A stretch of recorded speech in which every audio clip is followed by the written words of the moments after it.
So, once again, good morning. Hope you're well on another little morning walk and little talk at the same time. Today I'm going to talk about, limiting the things that will distract us in our lives, and in particular, the focus is on the news.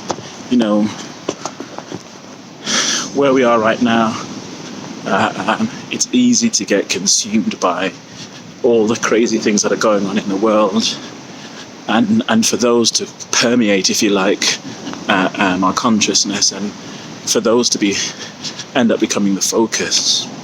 And it doesn't have to be that way, right? For years upon years, getting ready in the mornings, I was put on the news and the weather and this, that, and the other, and think that I had to do that before I got on with my day, and then something significant happened, and that all stopped. And that was 11 years ago, and what I found was life still continued without me regularly listening to the news.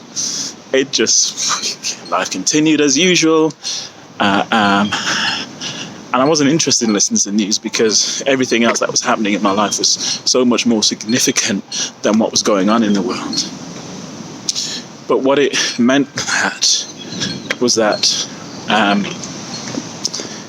when I started to kind of get back to what would quote unquote normal life, the news didn't come back into it. Now that doesn't mean that I don't listen, keep in touch with things that are going on, because obviously there's conversations and stuff like that, but I don't intentionally sit there and listen to, or with social media, it just doesn't do anything. But it's a distraction as well, because you just get caught up and then you kind of go down the rabbit hole and so on.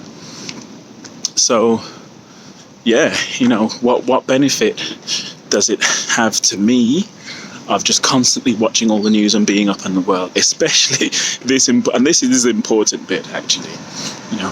I can't change any of those things. I cannot change one of those things that are going on in the world, so they're out of my control. So how is it beneficial to me to be constantly listening to? And when you listen to the likes of Tim Ferriss, and long before I listened to Tim Ferriss, good few years ago, when I read his 4-hour work week, this was something that he actually talks about. It's one of the things that he does. And when we remove the distractions, when we remove the news, because also as well, most of the news is negative, right? How is that helping you? How is that helping you set up your day? So back to Tim Ferriss, when I realized that was something that he did, and then I listened to the stories of a few others, when you listen to the likes of Robin Sharma and guys like that, and it's like, oh, okay, so this is what these guys do and have been doing for some time. So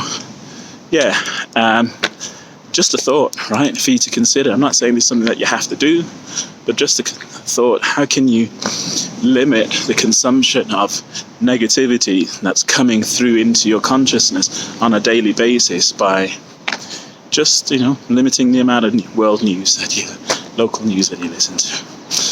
And I'm not saying that there isn't any positive news, because there are some positive news sites, there are some positive news social media accounts, and I consciously go into those and track and hear about all the good things that are going on in the world, people helping each other, people looking after each other, good news stories. So that's the converse to this as well. There's another way to look at all of this, different from what we've been shown currently as the way to go about it. So just something for you to think about. All right, as always, blessings and love. Peace.